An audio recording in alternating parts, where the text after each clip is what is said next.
দিমিক computing আয়োজিত problem solving কোর্সে সবাইকে স্বাগত। এটি হচ্ছে লেভেল 1 কোর্স, মানে একেবারে হাতেখড়ি পর্যায়ের কোর্স। যারা প্রবলেম সলভিংয়ের জগতে একেবারেই নতুন বা প্রবলেম সলভিং শুরু করতে চাচ্ছ তাদের জন্যই এই কোর্সটি প্রযোজ্য। আমরা এই কোর্সে মোট 4টি লেকচারে 12টি প্রবলেম সলভ করব। এগুলো আমাদের 52টি প্রোগ্রামিং সমস্যা ও সমাধান বইতে দেয়া আছে। এটি ছাড়াও cpbook.subin.com-এ প্রবলেমগুলো পাওয়া যাবে। তো চলো আমরা শুরু করে দিই। প্রথম লেকচারে আমরা 3টি সমস্যা নিয়ে কথা বলবো। সমস্যা 1 নম্বর সমস্যা হচ্ছে জোড় বিজোড় 1, 2 নম্বর হচ্ছে জোড় বিজোড় 2 এবং 3 নম্বর সমস্যা হচ্ছে অধোগামী সংখ্যা। তো এই ভিডিও দেখার আগে আমি তোমাদেরকে পরামর্শ দিব যে তোমরা cpbook.subin.com-এ গিয়ে এই প্রবলেমগুলো পড়ার পর নিজেরা সলভ করার চেষ্টা করো এবং কমপক্ষে 4-5 ঘন্টা চেষ্টা করেও যদি সলভ করতে না পারো তখন লেকচারের বাকি অংশ দেখো। কারণ নিজে নিজে চেষ্টা করলে যতটুকু শেখা যায়, এমনকি তুমি সলভ করতে না পারলেও তুমি যদি নিজে নিজে 4-5 ঘন্টা চেষ্টা করো, এতে তোমার যেই লাভটা হবে শুধু লেকচার দেখে দেখে কোড করলে বা আমার কোড দেখলে তোমাদের সেই লাভটা হবে না। তো তোমরা যদি এরপরও না পারো চেষ্টা করে, তখন তোমরা এখন ভিডিও লেকচারের বাকি অংশটা দেখো। তো আমরা এখন জোড় বিজোড় 1 সমস্যাটির প্রবলেম স্টেটমেন্টটা দেখি। প্রবলেম স্টেটমেন্টটা কি? যে কোনো একটি পূর্ণ সংখ্যা দেওয়া থাকলে সেটি জোড় না বিজোড় তা বের করতে হবে। তো এটা খুবই সহজ। তোমরা জানো যে জোড় বিজোড় বের করার অনেক রকম পদ্ধতি আছে। এর মধ্যে একটা পদ্ধতি হচ্ছে, বা সবচেয়ে সহজ পদ্ধতি হচ্ছে 2 দিয়ে ভাগ করার চেষ্টা করা, এবং যদি ভাগশেষ শূন্য হয় তাহলে সেটি হচ্ছে জোড় সংখ্যা, আর ভাগশেষ শূন্য না হলে সেটি হচ্ছে বিজোড় সংখ্যা। এখন আমাদের এই প্রোগ্রামে ইনপুট আউটপুট কেমন হবে সেটাও দেয়া আছে, যে প্রথম লাইনে একটি সংখ্যা থাকবে, সংখ্যাটির মান ততটি লাইনে একটি করে পূর্ণ সংখ্যা দেওয়া থাকবে। তো পূর্ণ সংখ্যা মানে হচ্ছে ইন্টিজার। তো উদাহরণের ইনপুটে যদি দেখি, প্রথম লাইনে আছে 3, তার মানে প্রথম লাইনে একটি সংখ্যা আছে 3, সেই সংখ্যাটির মান 3-এর মান হচ্ছে 3, ততটি লাইনে, তার মানে তারপরে আরও 3টি লাইনে একটি করে পূর্ণ সংখ্যা দেওয়া থাকবে।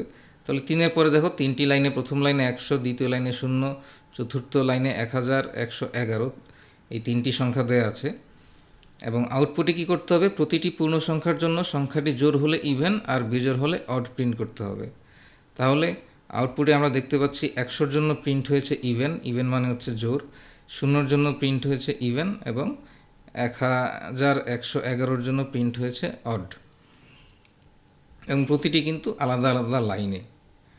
তো আশা করি প্রবলেম স্টেটমেন্টটি তোমরা বুঝতে পেরেছ, এবং আমি আবারও বলছি, এতটুকু বোঝার পর তোমরা ভিডিওটি বাকি অংশ না দেখে নিজে নিজে চেষ্টা করো সাবমিট করার। কীভাবে সাবমিট করবে? তুমি যখন কোড করে ফেলবে, কোড করে ফেলার পর এই অ্যান্সার ট্যাবে যাবে, নিচে অ্যান্সার ট্যাবে ক্লিক করলে তুমি আপলোড এ ফাইল এইখানে চলে যাবে, এবং এখানে চলে চুজ ফাইলে ক্লিক করবে। তখন তুমি তোমার ফাইল চুজ করে তোমার ল্যাঙ্গুয়েজ সি সিলেক্ট করে তোমার নাম লিখে সেন্ড সলিউশন বাটনে ক্লিক করবে। তো তুমি যদি অতটুকু নিজে করতে না পারো তাহলে চলো আমরা একটু কোড করে দেখি, এবং আমি সেটা একদম হুবহু কোড করে দিব এবং সাবমিট করব। তো তোমরা কিন্তু প্রথমেই তোমাদের উদ্দেশ্য হবে না যে আমার কোডটা এবার তুমি নিজে নিজে দেখে টাইপ করে সাবমিট করা। তোমাদের উদ্দেশ্য হবে বোঝার চেষ্টা করা এবং কিভাবে একটা কোড সাবমিট করতে হয় সেই জিনিসটা শেখা। এবং তারপরে যদি কোনো সমস্যা হয় তোমরা প্রোগ্রামিং স্কুল গ্রুপে, ফেসবুকে প্রোগ্রামিং স্কুল গ্রুপ আছে, সেখানে তোমরা পোস্ট করতে পারো। তো আমি এখানে কোড করার জন্য টার্মিনাল ব্যবহার করছি। তোমরা সাধারণত কোড ব্লকসই ব্যবহার করবে, কারণ ওইখানে কম্পাইল করা খুব সহজ, কিন্তু আমার কম্পিউটারে এই মুহূর্তে কোড ব্লকস নাই। তো আমি প্রথমেই কিছু হেডার ফাইলটা ইনক্লুড করে ফেলি, একটা হেডার stdio.h। এই হেডার ফাইল ইনক্লুড করার কারণ হচ্ছে আমাদের ইনপুট নিতে হবে এবং আউটপুট দেখাতে হবে, এবং সে কারণেই stdio.h হেডার ফাইল ইনক্লুড করা। তারপর ইন্ট মেইন ফাংশন আমি লিখে ফেললাম, ফাংশনের শেষে রিটার্ন 0। এখন হচ্ছে আমার মূল প্রোগ্রাম। তো মূল প্রোগ্রামে প্রথমেই বলা ছিল প্রথমেই কয়টি টেস্ট কেস থাকবে সেটি দেওয়া থাকবে। সো টেস্ট কেসটা আমরা নিব টিতে, এবং লুপ চালানোর জন্য আমরা একটা আই ভেরিয়েবল ব্যবহার করব, এবং তারপর আমরা প্রতিটি সংখ্যা ইনপুট নেওয়ার জন্য এন একটি ভেরিয়েবল নিতে পারি। তো এখন প্রথমে আমি কি করব? টি ইনপুট নিতে হবে। তাহলে স্ক্যানএফ %d অ্যান্ড আমি এখানে টি ইনপুট নিচ্ছি, টি যেহেতু ইন্টিজার এজন্য আমি %d ব্যবহার করেছি, এবং আমি টি এর মান ততবার আবার একটি সংখ্যা ইনপুট নিতে হবে, অর্থাৎ আমার এখানে একটি লুপ চালানো লাগবে। ফর i সমান 0, i less than T, i plus plus, তার মানে টি এর মান যদি 5 হয় তাহলে লুপটি 5 বার চলবে। এখন লুপের ভেতর কি করতে হবে? প্রথমেই একটি সংখ্যা ইনপুট নিতে হবে,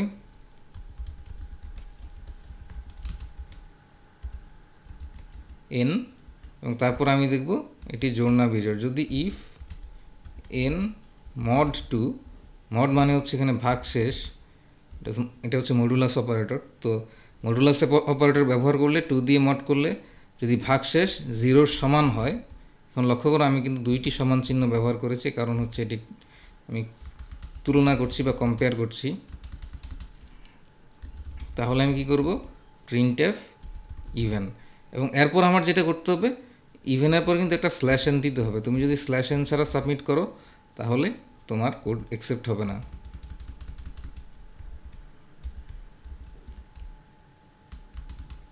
এলস printf odd।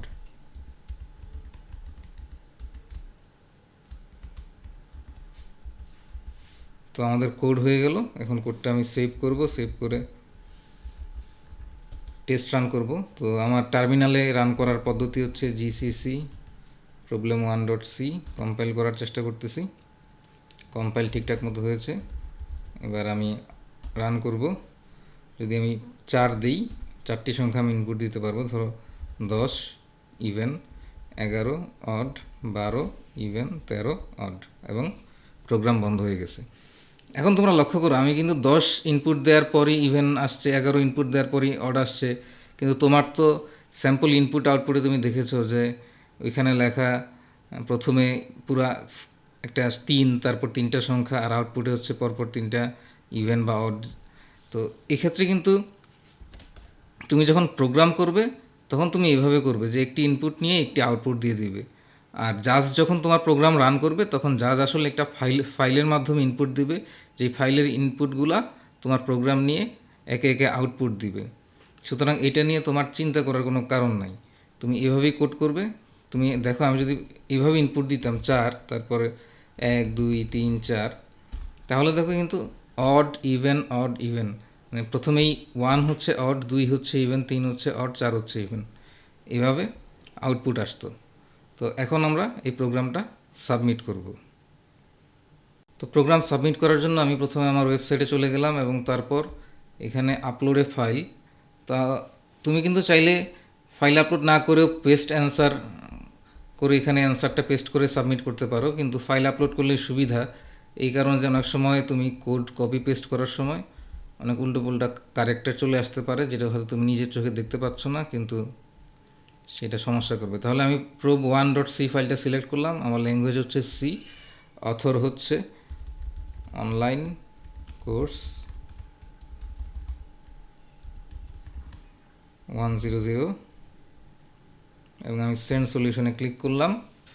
এখন ওয়েটিং, এখন রানিং, আমার প্রোগ্রামটা রান করছে জাজ, এবং রেজাল্ট হচ্ছে অ্যাকসেপ্টেড।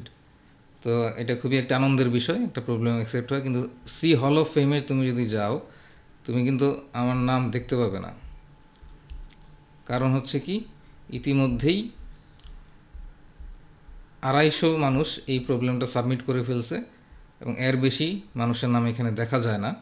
তো আপাতত আমাদের এই অনলাইন জাজে এর চেয়ে ভালো ব্যবস্থা নাই।